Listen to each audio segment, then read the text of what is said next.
Hello and welcome to another edition of the Zoom with Our Feet podcast, the pod about learning photography, with me, your host, TMac. I am a professional photographer and videographer who also happens to be a teacher.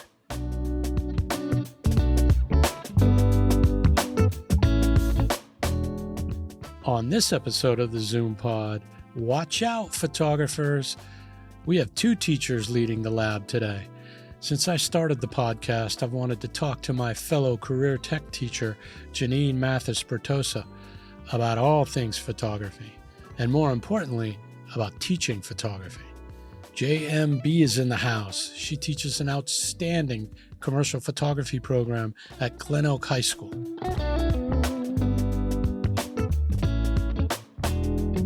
Grab your cameras. Our guest speaker is in the photo lab. Let's talk to a pro.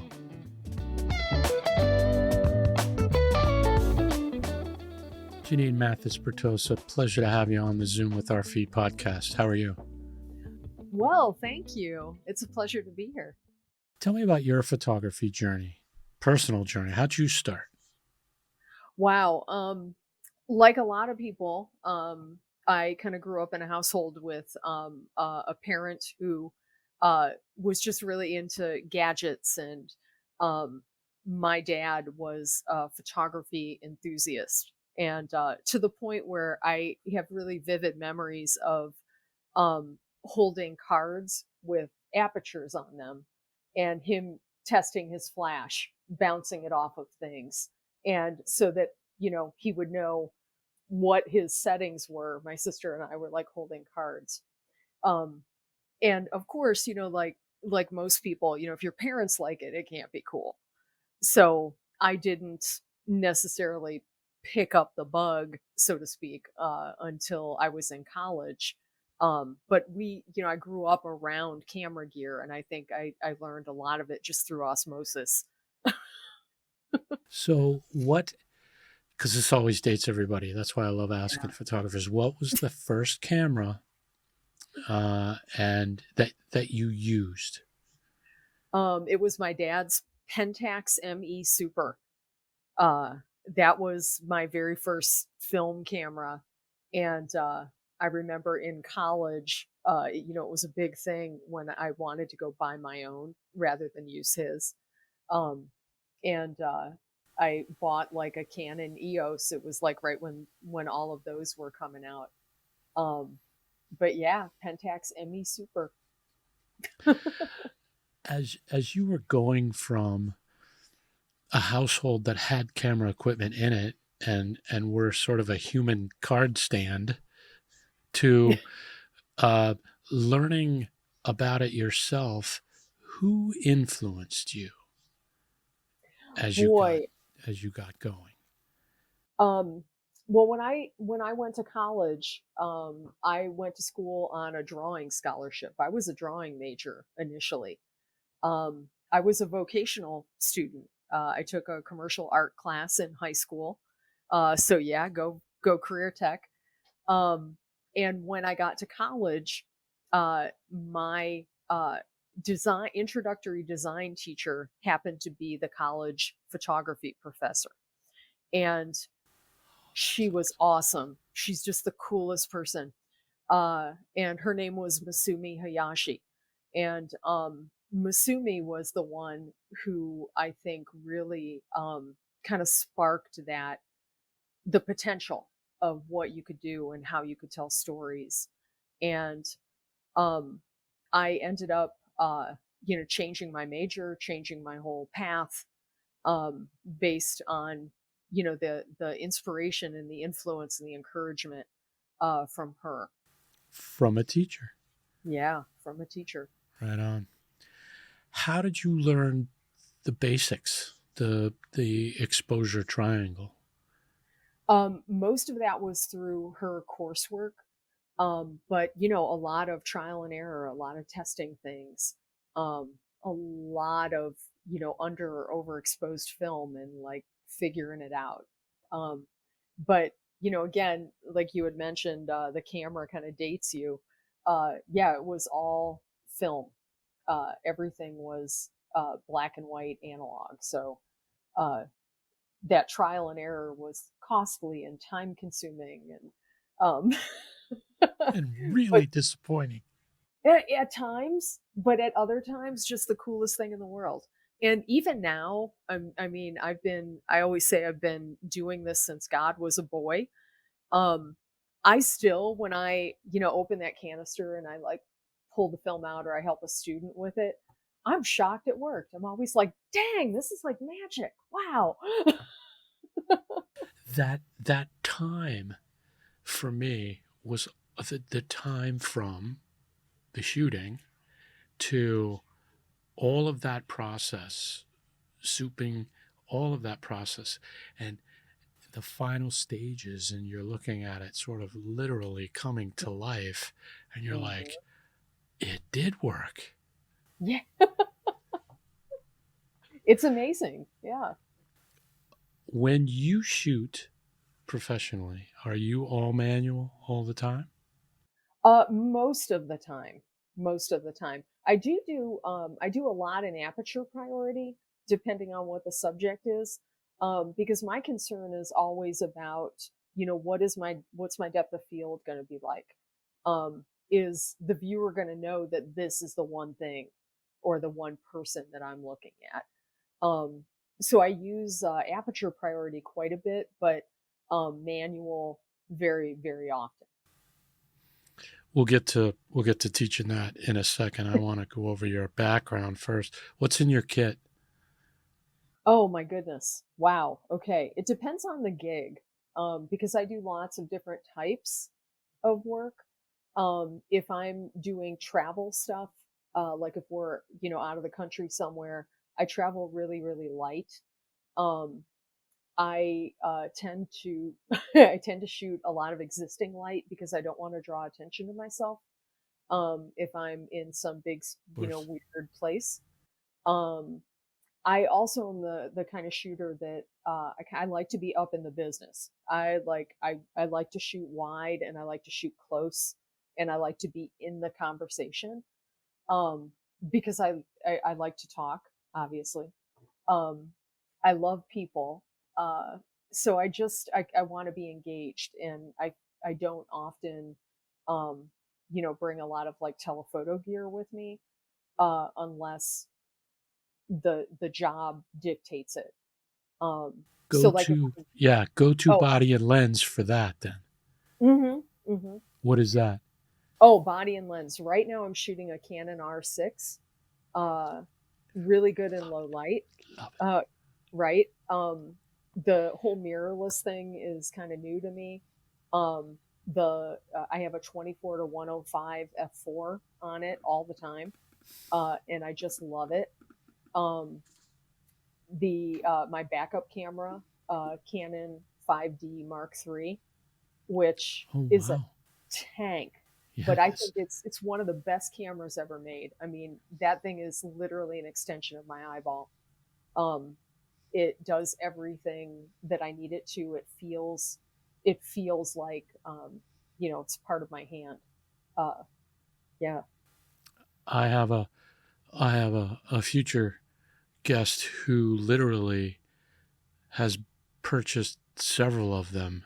Like, thinks it's the greatest camera that Canon ever made, and knows they're going to go away eventually. So he has like shutters, he has the bodies, he has. I'm like, dude, you're not giving up the two, are you? And he's like, I need to meet no. this guy. I'll put you in touch with him. Introduce me. What other type of work do you do? I do weddings occasionally and events. So something like that, my gear will also include a bunch of speed lights and you know, transmitters and receivers, um, and a telephoto. For that, you kind of have to. Um, I am branching into still life and food work. So kind of what people refer to now as lifestyle photography. Um, I have I have a passion for food. My husband and I are big foodies, and not just like cooking and eating, which is fantastic, but I just love the art of photographing those things. Just the delicate nature of it, the very formal aspects of it. Uh, and, I think this is such a great place in the country to be doing that kind of work, given the restaurants and the chefs, uh, and even the food studios that we have here. So, Is I'm curious, being a lighting nerd, is that continuous or strobe lighting? strobe, yeah. So you're Canon strobe. speed, yeah, the Canon speed lights, like the 6000, those are pretty great. When the job calls for it, set up pro photos.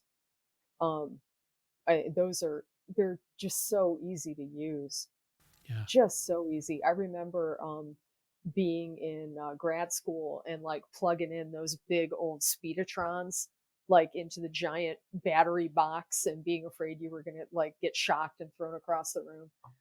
These pro photos are like you just slap a battery in it and just turn a dial, and you have amazing light sources everywhere. So travel and weddings, food. What else? Portrait. I've done quite a lot of headshot work recently. Things for theater people and business people updating their profiles. So, uh, yeah, that's taken up a lot of time recently. What is your must-have a piece of photography gear, not a tripod, that Mm. you love and work with or find a way to work with whenever you're shooting? Oh boy. Probably a specific lens. I am just infatuated with an 85 millimeter 1.8.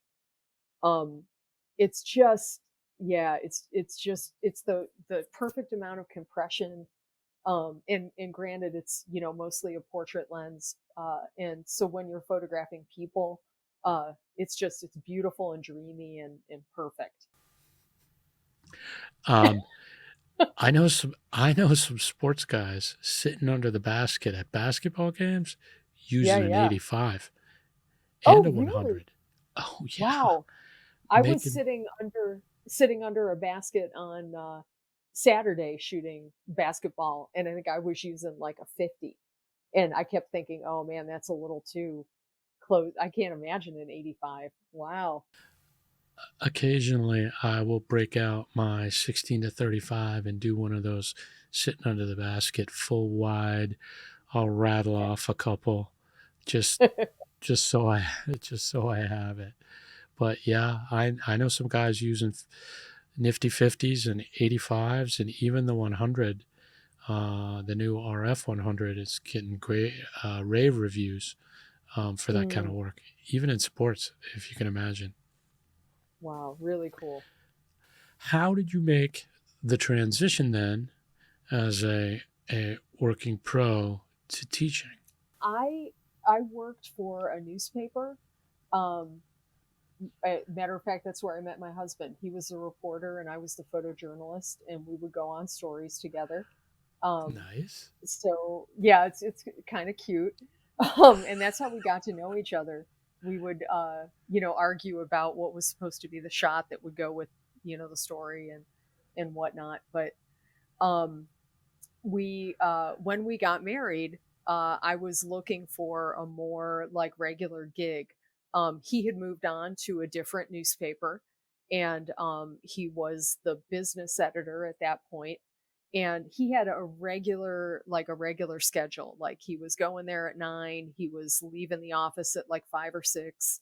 And I really felt like I needed that as well. Like I wanted something regular. And the uh the teaching thing, like I always tell myself, I've kind of Mr. Magoo'd myself into every great situation that's ever happened. So while I was working for the paper, I was also teaching at the University of Akron. I was teaching a couple of black and white darkroom classes there. So I would teach in the morning, and then go to the paper, and I'd work there until, whatever time I had to work. And while I was working at Akron, a former student of one of the professors who had the job that I have currently before me happened to say, hey, this person's leaving. And, if you're looking for like full-time teaching, this is kind of like a decent gig.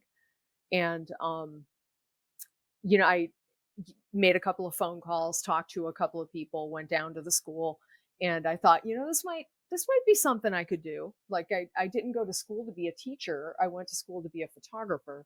But fortunately, in the career tech area, they are very open to that, and they want the industry professional to come in. So it just kind of worked out like this is the place I'm supposed to be. Um, so yeah, it was yeah, I kind of Mr. Magoo'd myself into it. Like And this is the GlenOak job you have now? it is, yeah. Oh, Yeah. that is awesome. And yeah, we it was one of those things where like all kinds of weird signs, like I'm sitting in my home office, which is, far away from where the school district is.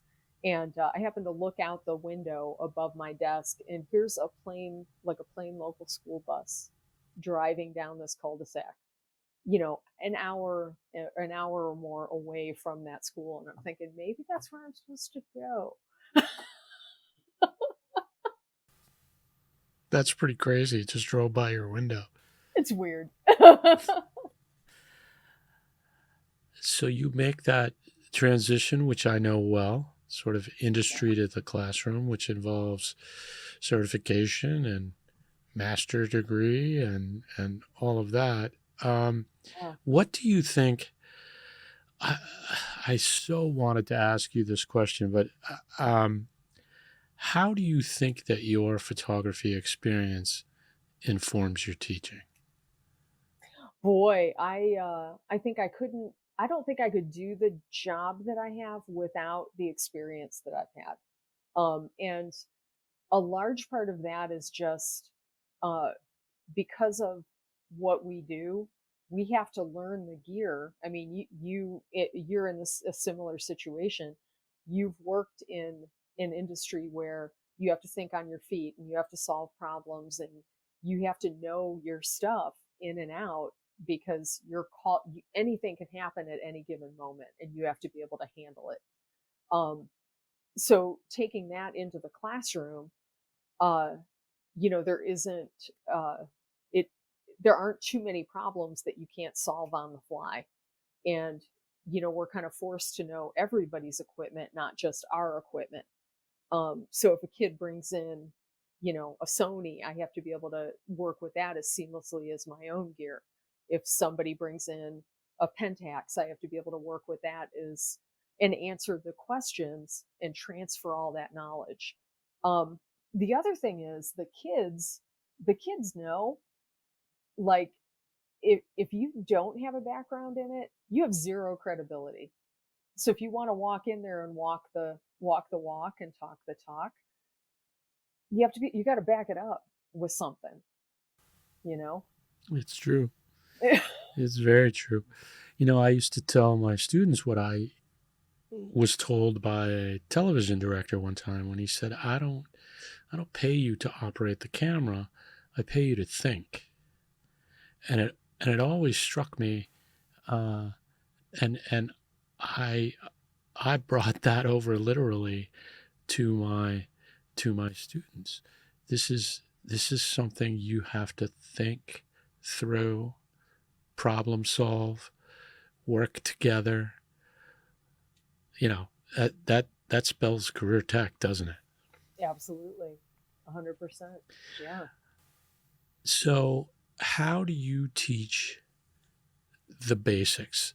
So how does one tell or try to teach a generation of look it up on YouTube, how to trial and error? Yeah. Boy, it changes every year. Just it morphs. Um, we talk about all the basics. You mentioned the exposure triangle, and we explain all the pieces, parts, and then how those parts relate. Um, and then I get out a digital camera and we plug it in through tethered capture so I could show them if I set this, and this is the picture you're going to get. Does that look good? Why or why not? And it's a lot of demonstration. And I always start students out with film first. And, some of them love it, some of them hate it.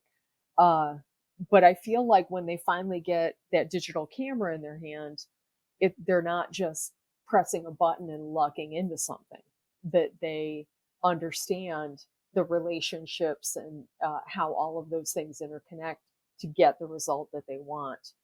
And I always tell kids, I'm like, a blind squirrel can find a nut. Like, just the more you press that button, you luck into it. But if you're going to do this as a pathway, if you think this might be your career path, you've got to be able to nail that shot in like 3 exposures. You can't just keep pressing the button and hope you get the bride walking down the aisle, and she's not going to do it again. Like, you can't make her back up and start over because you didn't have the focus nailed. I too started in film. We just dated both ourselves. I know. But I think that there's a mindfulness when we learn that way. I mean, after film comes out all white or all black enough times, or is blurry, right?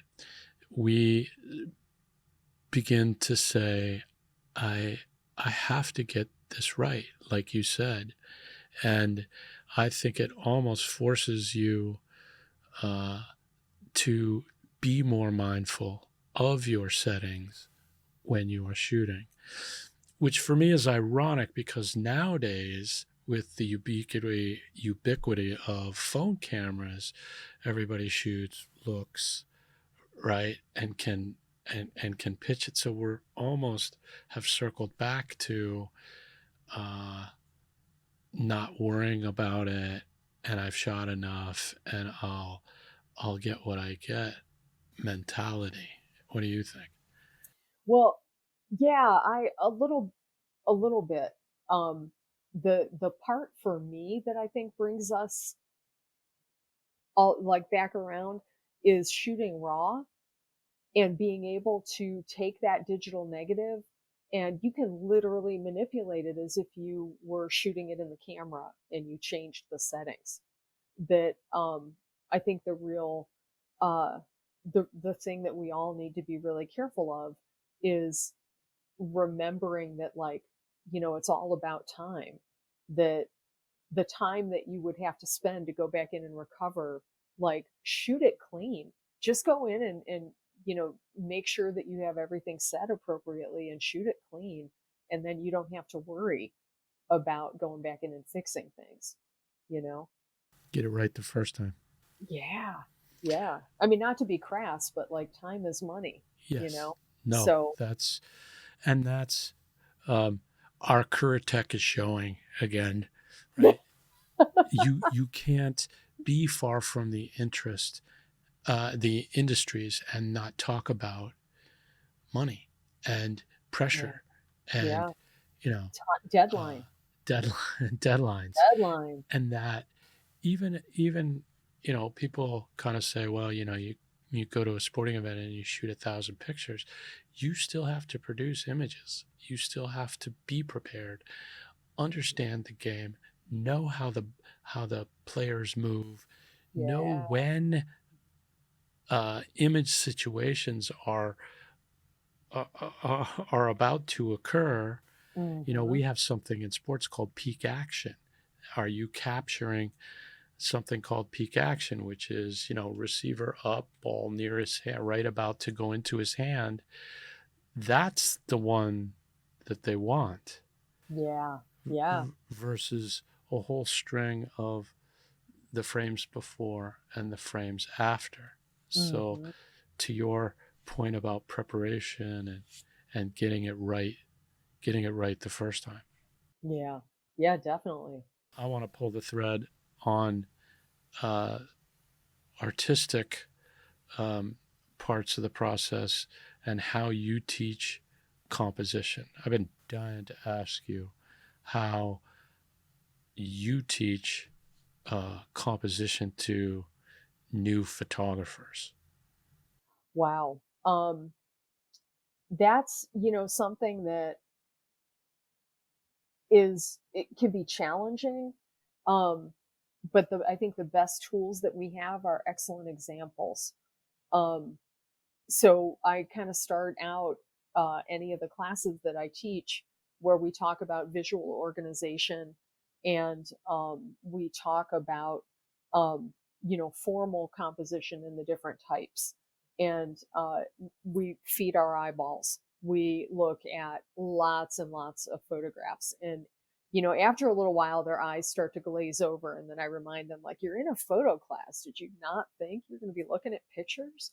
And you're not, it's not all like selfies or pictures of your friends. Like, we dive into um the traditional photographs, go back to the Farm Security Administration and like Dorothea Lange, and we look at the formal photographs like Edward Weston and Minor White and uh, Emmett Gowan, and looking at these classic photographs, and then I start pulling up some of the uh, things that are going to be in their wheelhouse, like the more contemporary photographers or people you might see on Instagram, and like, look at how this person lays it out. Look at how similar this is to this traditional, like, famous photograph. This is not an accident. Great images are created, and we are directing how we want the world to view that image, or how we want them to view that photograph that we're taking, and what's important. And we're showing the world what's important by where you place things. And we talk about the physiological response of the eye. The human eye goes to the brightest part of the picture. It's a physiological response. Where are you putting the brightest part of that picture? It's, there's, there are tips and tricks and, all kinds of stuff. But yeah, I try to walk them through it and hope that they absorb it. In video, I used to talk about designing the frame. Mm-hmm. And in photography too, when I talk to students. Full disclosure, when I was teaching my video students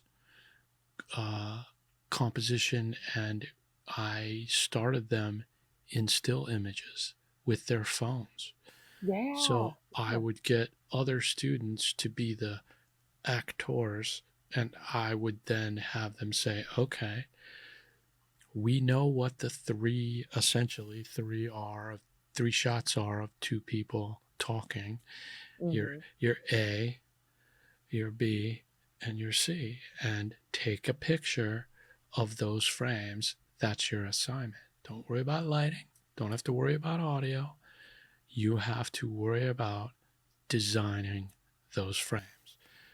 You don't realize this or not, but you've seen a million of these frames if you've watched as much as you're watching, right? Yeah, yeah. So, ironically, for my cycle coming back to photography after years in television was me teaching video students using photography principles at the very beginning. That makes so much sense. So much sense. And it's Yeah. and that's why I was like you were preaching when you were talking about frame design and looking at a lot of pictures and arrangement and composition, and yes, rule of thirds, but also, like you said, light. That's not as much artistic as it is physiological. Eyes going there automatically, Mm-hmm. you know? Yeah. So that was really cool for me to hear you say that. I wouldn't be a career tech teacher if I didn't ask you what kind of projects, former career tech teacher, if I didn't ask you the kinds of uh, projects that you're having your students, what do they start out doing? At the very beginning, we always do kind of a get to know your camera kind of assignment, where I give them certain settings that they have to try out.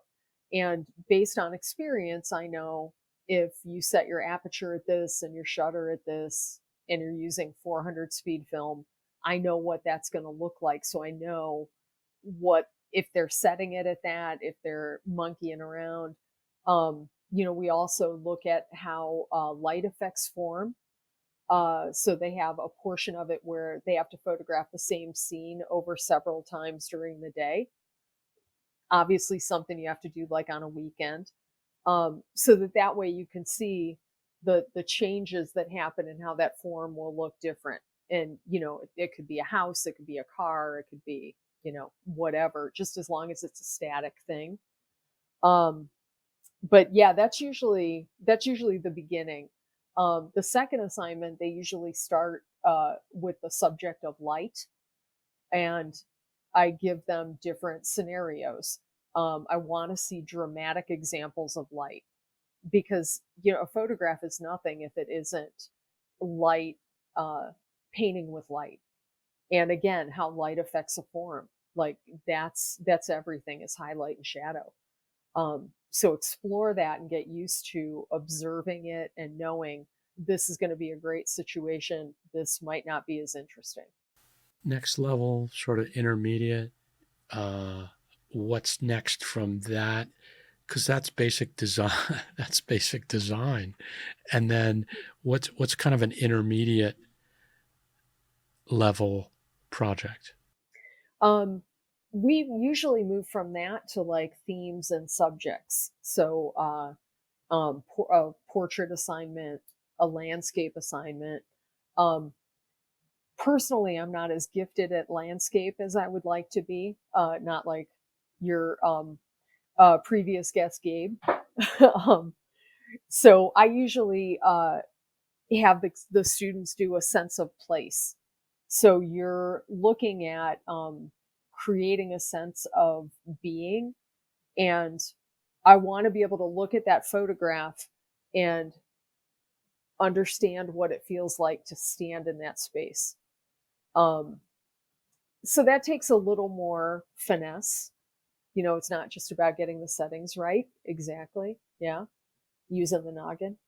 Well, then let's go to your seniors Ah, building portfolios, more complex, maybe longer longer project time frames.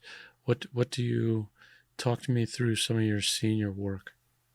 so the seniors have the benefit of access to all the studio gear, all the studio lighting. So that we spend quite a bit of time at the beginning, like getting them acclimated to it. And the first year is usually a lot about technical and individual images, whereas the second year is about building a body of work and figuring out which genre you really want to explore and then running with it. So, for example, I have students doing a lot of editorial work, fashion. Oh, wow. They have a couple of different themes that they work in. Like I have a couple of them doing a holiday editorial right now, and it's kind of like a lifestyle type of photography, where they can do like flat lays or still life or product. Um, we do an editorial portrait, which, those are kind of different considerations. Like the portrait you take on film is not the editorial portrait that might run in Vanity Fair or Vogue. Those images are going to be different. And we also explore photojournalism. So I have some students who are storytellers, who are out documenting a subject. And that's a lot of fun. I mean, that's, that was my wheelhouse. So that's where I uh, can really influence and explore. Um, and I'm super excited. We're about ready to launch into food, and the food photography is always exciting. Mostly because you have snacks all day long. But Well, if food photography is anything like uh, culinary shows, which I've worked on a couple um, as an operator, oh, um, cool. there's so much behind the scenes to make it so it Yeah. looks like it's not taking as long as it really does. Is that same sort of process similar in still work of A food? a little bit. Um, since we're not always documenting the process of making something, we might be dealing with an ingredient shot, or like uh, a final product. Yeah, It's the end. Yeah, it's about making it look appetizing and beautiful, and um, making sure that the lighting is appropriate for what you're shooting, and that it's not flat, and that it's dimensional, um, and that it looks pretty. I mean, for lack of a better word, it's got to look great. What so in that sort of it's a 3-year program, right? Uh, it's 2 years, but we do have an option, or an optional intro course, Uh, and the introductory class is open to freshmen and sophomores who are kind of like, I think this looks cool, and then they get to play around with it and see if it in fact is cool, which I can tell you it is cool. Please. Let's talk. We're educators. Let's talk deadlines. How did you design your assessments or your project deadlines for your? Let's start with those first years. What kind of deadline turnaround times are we talking about? It changes all the time, because, as you mentioned, we have a lot of variables that are out of our control. And we also have a vast um, difference in students' abilities within a class. So, where you have your fast workers and your high achievers, and then you also have people who are working hard and things just aren't working out right for them, or there may be some kind of glitch in their their process. Um, so you have to it's always kind of an ebb and a flow, and there's give and take. uh you do your best to set a deadline that's reasonable for everybody, and you see how many of them can get there, and if we can prop them up and push them along the way, we do. And I know too, our class size varies every year. Um, so when we have a situation where we have a large number of students, that limits the access to certain things. Right So to the that kind of gear. slows the process down a little bit. Um, so, as uh, the years I have 10 students, we get, at least 4 more projects done. When we have 25 students, we may not have that. We might not get, all everything accomplished. So you just kind of do your best. You might have to subtract a project from Yeah, that particular marking period. yeah, Yeah, we've all been there. Let's talk post production. So you got them started on film. So yes. clearly they're in the darkroom, which I've seen. It's awesome. Um, so, I mean, that's kind of the original. Hmm. Once they switch over to digital, what kind of post production tools are you teaching and using? Right now we're using Adobe Bridge. I know a lot of people love Lightroom, and Lightroom is great. Bridge is the original. We have Lightroom because we had Bridge, And from what I'm seeing, the two of those are starting to come together where they are almost the same product, pretty much. But we're processing out using Adobe Bridge, and then we'll take images into Photoshop just to get access to our digital printers. And if there is further manipulation needed on an image, like given what the content aware and the AI that's part of Photoshop now, I mean, it's ridiculous to not use it. um, but yeah, our students have access to the full Adobe suite, so they can pretty much use anything that they want. The other product that I'm trying really hard to work into the rotation is called Capture One, and Capture One is what studio photographers use, and you're shooting With the directly tethering. With with the the tethering. tethering, yeah, directly into your hard drive. Like you can bypass the card completely if you choose to. So everything goes directly to the computer. Or you can back it up on the card as well.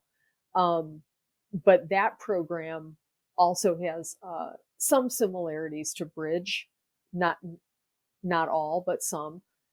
So usually once my kids learn that, then Capture One isn't as much of a mystery. But I'm trying to get them to do, when they're doing studio work, to do it directly into Capture One. Um, I love that idea. That's yeah, that's real world. it absolutely. We've taken our students to visit a couple of different photo studios, and that's one thing that everybody says. If you can come out of school and already know that software, you could digitech for anybody. Like they will hire you to run things. And I mean, what a great opportunity that would be. Exactly. I love the bridge idea.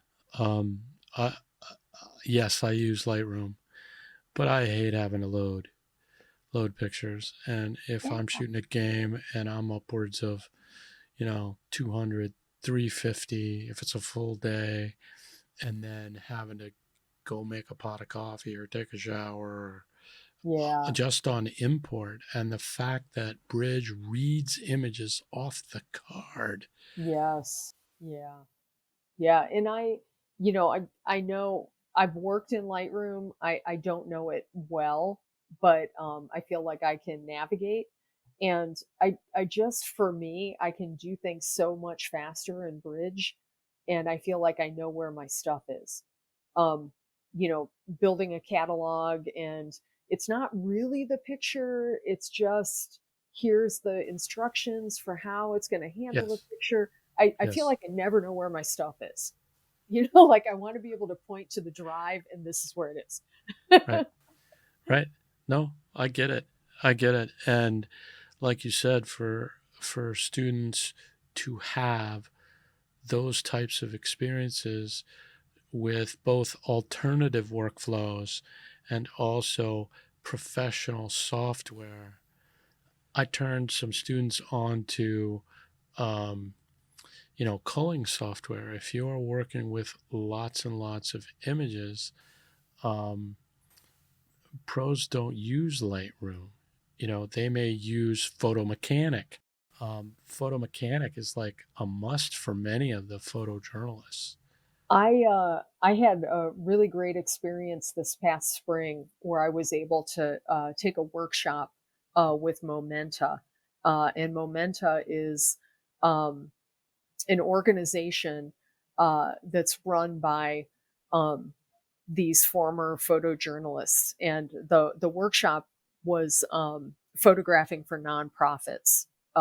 Super interesting and amazing, and run by a former White House press photographer who's done work for like National Geographic, and she introduced me to Photo Mechanic because that was what we had to use to be part of this experience. And wow, I had never seen that before. It was really interesting and super cool. A lot of the newsies and a lot of the sports guys, again, they may take 1,200 images, the guys that just did those playoff games easily 1,000, Yeah. 1,200. Oh, It's how they roll. absolutely. And to be able to go through those efficiently, cull them down. Everybody was in the sports nerd world. From Sunday was the chunk of the helmet of the Kansas Mahomes. City quarterback Mahomes is coming Yeah. off, and that photographer capturing that, she got some great praises for that image. But come on, man, that sequence probably had, you Oh. know, I mean, I know that my R6 II can do 20 frames a second in electronic. I don't Mhm. I don't normally work in that mode. I don't want to go through all those images. Right. I'm not a workaday. I don't want 1,800 images. I'm shooting birds and rocks and stuff like that, man. I don't want all that. But um, those software like Photo Mechanic, that's built for folks that are dealing with that volume Mhm. and can be able to do that quickly. So I think it's great that you're exposing them to um, tools that they will encounter um, in the professional world of Out in the photography, wild. Yeah. out in the wild. All right, Jeannene, coming down the home stretch. What is what is the one thing, not in a textbook or a state standard, that Mm, you teach that from experience your students need to know? that is a great question. Um, I feel like something I tend to reinforce with them is that we learn more from the things that don't work for us or don't work out well than we do from the stuff that comes easy. And I think a huge part of what we do is perseverance. And it's just having the wherewithal to keep doing it because you know you're supposed to be doing it. Um, and to have the confidence that you can do it well. You just have to practice. That I always tell them that uh, when they do something that just doesn't work and it's awful and it's terrible, I tell them the story of the first time I drove a car. My dad was taking me, home from school or home. I think we were coming home from a store, and he stopped in the middle of the road and he said, "Okay, you're going to drive now." Put me in the driver's seat, and I was old enough, um, and I started to okay. This is where okay. I put my foot on the gas and I went up the curb and I went onto the tree lawn, and he's yelling, "Stop, stop, stop." It's like the first time I drove a car, I sucked at it. But did that mean that I stopped driving? No, I'm pretty much a professional driver now. So I like to remind them that like the first time you do everything, you're not going to be great at it. Like I know Instagram tells you are impervious, and that yes, you can do everything perfectly, but um, the first time you do it, it's not going to be great. You have to keep at it to become great. That's the classic. You know, uh, the only difference between my sports photography and some of my students' photography is, I don't know, 2-3 million frames. Yeah, exactly. What is Malcolm Gladwell? 10,000 hours. You have to put Thank in you. 10,000 hours to become an expert. You can't put in 10 minutes in an intro to photo class and be an expert. All right, teacher to teach. What's the what's the most rewarding thing about teaching photography? Wow. It has to be uh, the relationships. Getting to know the people that are in the room and the people who love it as much as you do. Um, I have many friends uh, and people in my life who at one point were students in my class. And, being able to watch them grow as people and image makers and, be a part of that is everything. It's just everything. Yeah, I would say that's it. Well, you answered the second part of that about being a career tech teacher. You did it all in one. I don't want to call it a gotcha question, Teach, but I was, I knew what the answer would be, but I wanted to hear your take on it. Absolutely. Absolutely. This whole project is, for me, an extension of my teaching. I don't know how many more I got, but the issue for me is I want to keep teaching image makers, like you said, and getting to know them and helping them. So what is the one thing you would tell someone who wants to learn photography to work on? Boy. Oh. Observation. I think it's about observation. I'm sure it's similar in video that we spend more time waiting for that, to use a term, the decisive moment. We spend more time doing that than we do necessarily actually producing the image. So yeah, I think that's it. Yeah. Being quiet within yourself to be able to observe what's happening around you and to see that photograph when it happens, to be able to see what is going to be an image, what's going to be a really beautiful, creative photograph, and not just a picture. Jeannene, I can't thank you enough for being a part of the project. My pleasure. Yeah, thank you. Thanks for asking me. This was super fun. Many thanks to the multi-talented Jeannene Mathis-Bertosa. You can check out her portfolio at mathisbertosa.com and on all of her social media channels. The Zoom with Our Feet podcast is a production of TV Commando Media. The Zoom Pod theme is by Novembers, and they're a funky groove Cloud 10. Until next time, photographers, if you're not shooting, you're not learning.